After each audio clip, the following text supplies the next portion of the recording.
Hey everyone!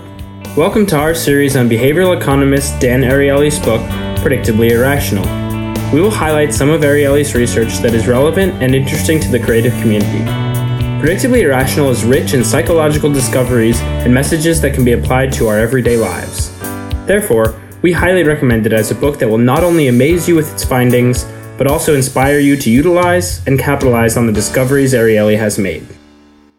One of the most interesting and applicable sections of Predictably Irrational is Ariely's research into our innate desire to keep all of our options open when it comes to making important decisions, even though it is often detrimental to do so because we become distracted from our main objective. Ariely first writes about the Chinese commander Xiang Yu. In 210 BC, Yu led an army against the Qin dynasty. In the middle of the night, he burned his ships and smashed his army's cooking pots. When asked by his infuriated men why he did this, he told them that they had to either fight their way to victory or die. His troops went on to win 9 consecutive battles against overwhelming odds. Eliminating his army's options improved the focus of Yu's troops.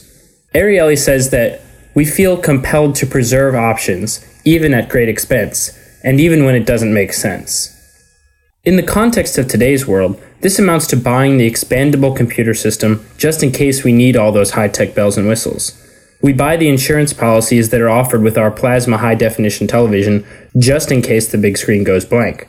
We keep our children in every activity we can imagine, just in case one of them sparks their interest in gymnastics, piano, French, organic gardening, or taekwondo.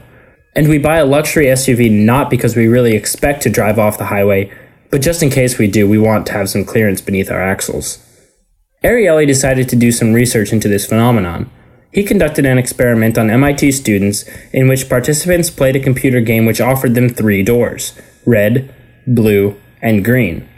Players had 100 clicks to use. They used a click to enter the room. Once in a room, each click gave them between 1 and 10 cents, depending on the room. They could also switch rooms at a cost of 1 click. The rooms were obviously programmed to provide different levels of rewards. In addition, there was variation within each room's payoffs, but it was pretty easy to tell which one provided the best payout.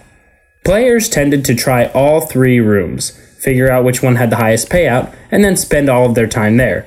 Logically rational decision-making. Then Ariely added a new dimension to the game. Any door that was left unvisited for 12 clicks would disappear forever. With each click, the unclicked doors shrank by 1/12. With this kink in the game, players tended to jump from door to door, trying to keep their options open. Overall, they made 15% less money. Most striking, though, is the fact that had they chose any of the doors and stuck with it, they could have made more money. Ariely then pushed the experiment even further, increasing the cost of opening a door to 3 cents. Players did not change their actions at all, seemingly feeling compelled to keep their options open.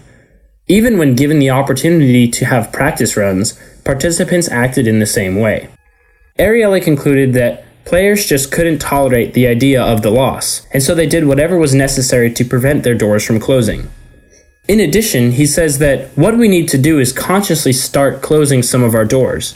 We ought to shut them because they draw energy and commitment from the doors that should be left open. When we focus on the similarities and minor differences between 2 things, we fail to take into account the consequences of not deciding. Flip a coin and move on. Ariely proved that running helter-skelter to keep doors from closing is a fool's game.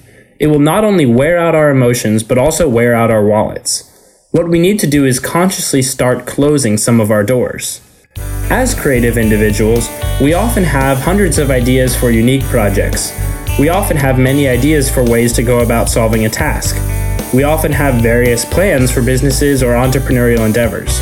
In general, we almost always have too many ideas running around in our heads. Ariely is not saying that this is a bad thing at all. As a matter of fact, I would bet that he would agree that this plethora of ideas is a good thing. What Ariely is warning us of, though, is the danger of indecision between these ideas. By spending too much time trying to decide which of these ideas our limited time and effort should be put into, we lose out on the final project, whatever it might be. Remember the experiment with the disappearing doors.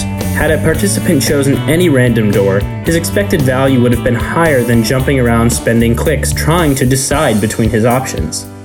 Therefore, in our creative endeavors, we should make sure to economically spend our time making decisions about which projects to pursue and which unique ideas to focus on.